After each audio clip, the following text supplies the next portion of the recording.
오늘은 더운 여름이 가고 선선한 가을을 맞이한다는 초서입니다. 절기는 가을로 접어들지만 남해안 바다는 그렇지 못하고 있습니다.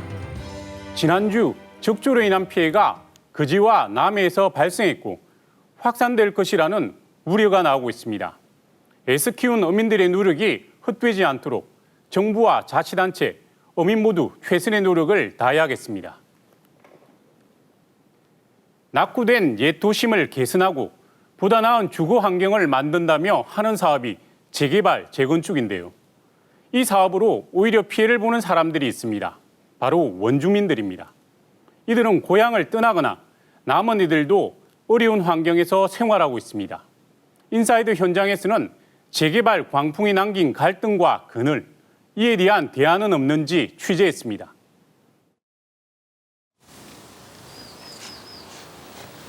(120cm도) 안 되는 작은 책으로 5 식구를 책임져야 하는 난쟁이 아버지. 그 문 열어요! 살던 보금자리는 재개발 바람에 헐리고 입주권은 투기꾼에게 넘어갑니다.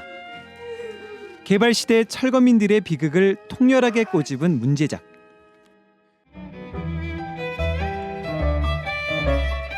그런데 30년이 넘은 이 가족의 이야기는 현재 진행형입니다. 옛 도심의 판자촌은 고급 아파트촌으로 탈바꿈했고 돈 없는 원주민들은 변두리로 내몰리고 있습니다. 주거 환경을 개선한다는 명목 아래 진행된 재개발은 우리에게 무엇을 남겼을까요?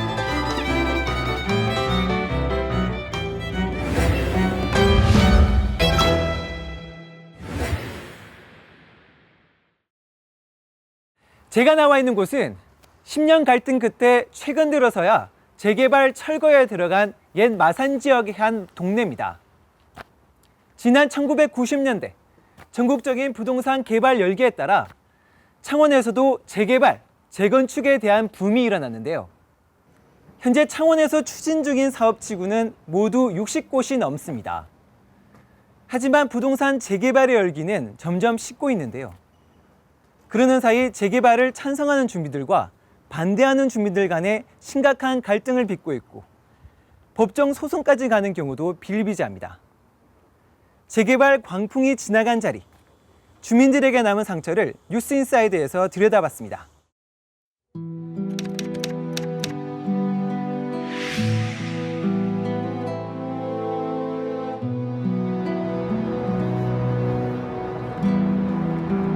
높은 아파트에 둘러싸인 단층 주택가.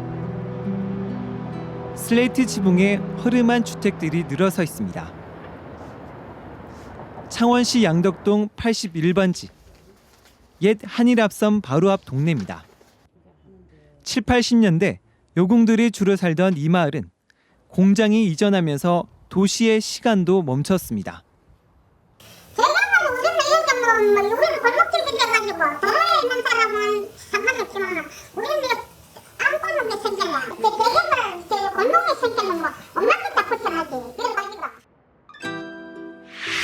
3년이 지난 지금 판자촌이 몰려있던 마을은 몰라보게 달라졌습니다.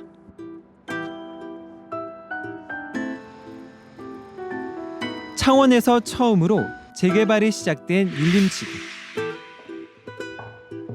단층 집들은 사라지고 3.3제곱미터당 1,000만 원이 넘는 아파트 단지 건설이 한창입니다.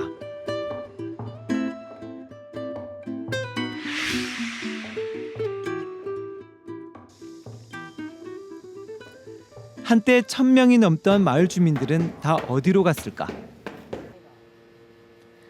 양덕일동 원주민이던 김옥자 씨. 700만 원.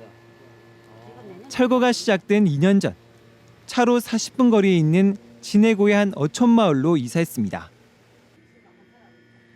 고향을 떠난 김 씨는 조립식 건물 2동을 급히 얻었습니다. 조합에서 주는 주택 보상비로는 시내 전세금조차 감당하기 힘들었습니다. 겨울에는 정말 바람이 말도 못. 여름 되면 또 이 아스팔트 열에서 더워서 생활하기가 좀 그래가지고 여기는 웬만하면 이제 아들이 밤에 공부하고 늦게 오니까 잠만 이제 에어컨 틀어놓고 자니까 조금 그나마 나. 환갑을 넘긴 나이에 고향을 등지는 것도 억울했지만 무엇보다 낯선 환경에서 겪는 텃세가 서러웠습니다. 그리고 요 동네 텃세를 엄청 많이 받고 살았어. 지금 낫다잖아. 객지에서 옷 닦고. 요는 전부 본터들이 많이 사는 게라. 전부 친척들이라. 우리만 객지는 게라. 그렇다고 또 장사를 하자 이런 게는. 텃세 이거를 또 고발로 하니 어쩌니 막.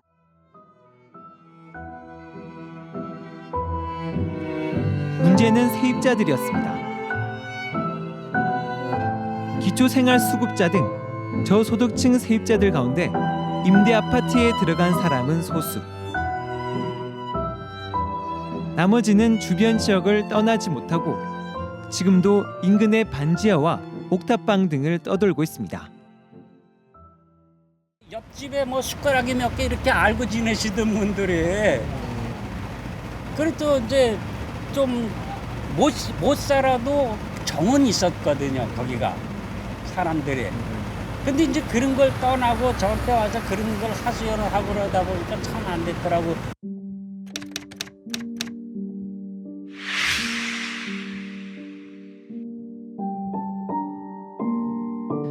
(10년) 진통 끝에 재개발 철거가 본격적으로 시작된 합성 1지구. 바닥과 벽은 뜯겨 있고 깨진 유리 조각이 여기저기 널브러져 있습니다. 언제 사람이 살았을까 싶을 정도로 황폐해진 이 동네는 아직도 원주민 60여 가구가 남아 있습니다. 철거 분진과 소음에 당장이라도 나가고 싶지만 1,000만 원 남짓한 전세금으로 마땅히 갈 곳이 없어 버티고 있습니다. 나라에서 살 수 없어요. 무섭고 이래요. 바글바글에서 날라오고 막 그래요. 그때도 잘 없어요. 돈은 작고. 이주 과정에서 물리적 충돌도 일어납니다. 15년 전 이 마을로 이사 온 안정희 씨. 평생 모은 1억 원 가량으로 정원이 달린 2층 집을 샀습니다. 다달이 임대료를 받으며 안정된 노후도 꿈꿨습니다. 그런데 재개발 보상금은 1억 5천만 원에 그쳤습니다. 아파트를 분양받기 위해서는 추가로 1억 원 가량을 들여야 하는 상황. 아파트를 받을 수도 보상금으로 비슷한 크기의 전셋집조차 구할 수 없었습니다. 이 씨는 분을 참지 못하고 철거 집행관들에게 난동을 부렸다 졸지의 전과자가 됐습니다. 우리는 이 집 뺏기고 나면은 5월 잘 때도 뭐 다리 밑에 가서 누구 자면서 빌어요. 왜 너가 내 집을 뺏들어 오노? 거기에 객분해서 내가 한 거지요. 우리는 이 집 주고 나면은 같이 잠자리라고는 딸새방도 못 거니까. 현재 창원에서 진행되고 있는 재개발 지구는 모두 27곳. 완공을 앞둔 율림지구 등 2곳을 제외하고는 사업이 사실상 중단된 상황입니다. 재산이라고는 집 한 채가 전부인 서민들. 특히 수입이 없는 60대 이상의 원주민들의 반발이 극심합니다. 우리 영감은 이걸 쇼크를 받아 쓰러져가지고 병원에 3년이나 있다 나왔고요. 나는 너무 변소 청소 다 해갖고 밤낮 없이 장사하고 밤에는 너무 청소하고 해갖고 집 이거 하나 장만해놨는데 이거조차 이렇게 뺏어간다니까는 억울해서 못 살겠어요. 억울해서. 재개발을 추진한 초기만 하더라도 주민들의 반응은 좋았습니다. 아파트 한 채를 온전히 받거나 많은 보상을 받을 수 있을 것으로 기대했습니다. 수많은 재개발 조합이 상품 등을 돌리며 장밋빛 전망을 홍보했습니다. 그러니까 건설사에서 사전에 미리 작업을 하는 거죠. 그래서 실제로 이제 주민들을 내세우거나 사전에 그런 걸 잘 아는 사람을 아예 그곳에 살게 함으로써 실제로 재개발, 재건축을 하게 되면 주민들도 돈이 번다. 그러니까 빨리 재건축 하자. 그러면서 시행사 같은 곳에서 오히려 부추겨가지고. 그러나 부동산 경기는 장기간 침체하고 사업성은 떨어졌습니다. 이런 데다 아파트 분양가와 보상 감정가는 3-4배 차이를 보이고 있습니다. 이 때문에 원주민들의 아파트 입주율이 10%를 넘기는 곳이 거의 없습니다.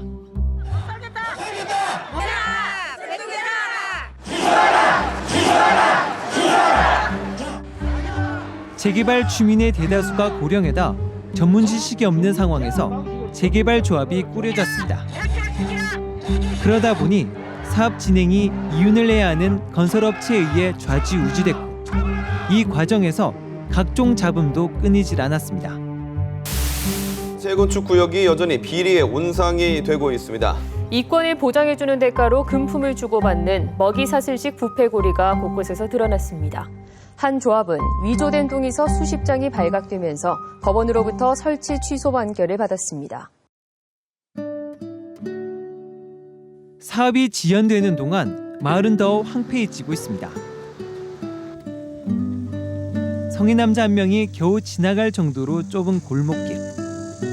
30제곱미터 이하 조그만 집들이 다닥다닥 붙어있는 모습 때문에 하모니카 마을이라고 불리는 동네입니다. 이 마을에 재개발 추진 움직임이 일었던 건 10년 전. 25년 이상 된 노후주택 비율은 60%가 넘었지만 주민들 대부분이 철거될 집이라며 수리하지 않았습니다. 임시 살 때까지는 수리할 거는 하고 사야 될까요? 비가 새는데도 그러면 수리 안 하고 그냥 뭐 방바닥 비가 새는데 그냥 살게요. 안 그렇습니까? 동네를 떠나는 주민이 늘어나 지난 10년 동안 인구는 21% 줄었습니다. 홀몸 노인, 기초생활수급자가 많은 이 마을은 재개발 열풍이 아니었다면 애초부터 개발이 쉽지 않은 곳이었습니다. 그래도 이분들은 보상을 지금 평당 200만 원, 주택만 가지고 있는 분들 한 200만 원, 300만 원 그렇지 않는 그런 돈을 받아야 500만 원 준다 하더라도 10배는 5천만 원 받고 갈 데가 없습니다. 어디 갈 데 없는 건 똑같아요. 가지고 있는 재산상 그 크기가 작기 때문에. 재개발 사업은 해마다 더 꼬이고 있지만 창원시는 민간 사업이라 개입할 수 없다는 입장입니다.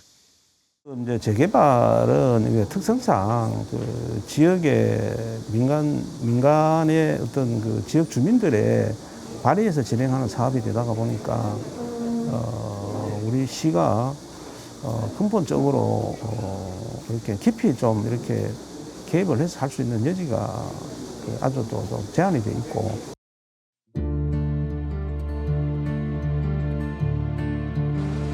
뉴타운 광풍으로 몸살을 앓았던 서울시는 정책을 새롭게 바꿨습니다. 서울시가 지난 2013년 내놓은 종합대책은 대규모 철거 대신 기존 마을을 되살리겠다는 겁니다. 서울 홍대 인근의 한 동네. 길 한복판을 막아선 전봇대와 거미줄처럼 늘어진 전깃줄. 이 거리가 새롭게 바뀌었습니다. 담장이 하나둘 사라지면서 공간도 넓어지고 분위기도 밝아졌습니다. 포장 싹 해주고 다 전기선 다 늘어놓고 전봇선대 이쪽에 다 없애버리고 그 깔끔하고 좋죠. 한때는 이곳도 재개발 광풍에 휩쓸렸지만 지금은 마을 재생 사업 1번지입니다. 서울시가 마을 환경을 정비해주고 개인들도 집을 개량해 마을을 리모델링했습니다. 골목 풍경이 바뀌자 작은 차축과 공방들이 찾아들면서 마을 상권도 형성됐습니다. 젊음과 힐링할 수 있는 그런 공간으로 지금 바뀌어간다는 것 같다 많이들 느끼고 계신 것 같아요. 나도 한번 이 동네 한번 와서 살고 싶다 이런 분들이 지금 많아지신 것 같아요. 서울시가 추진 중인 가로주택 정비 사업도 도시 재생의 한 방안으로 주목받고 있습니다. 이른바 미니 재개발이라고 불리는 이 사업은 30가구 안팎의 노후 불량 건축물을 헐고 최고 7층 높이의 공동주택을 짓는 겁니다. 기존의 도로망 등 기존 도시 조직을 그대로 유지하면서 주민들이 새로운 주거 환경을 조성하기 위해서 소규모로 재개발하는 방식이 되겠습니다.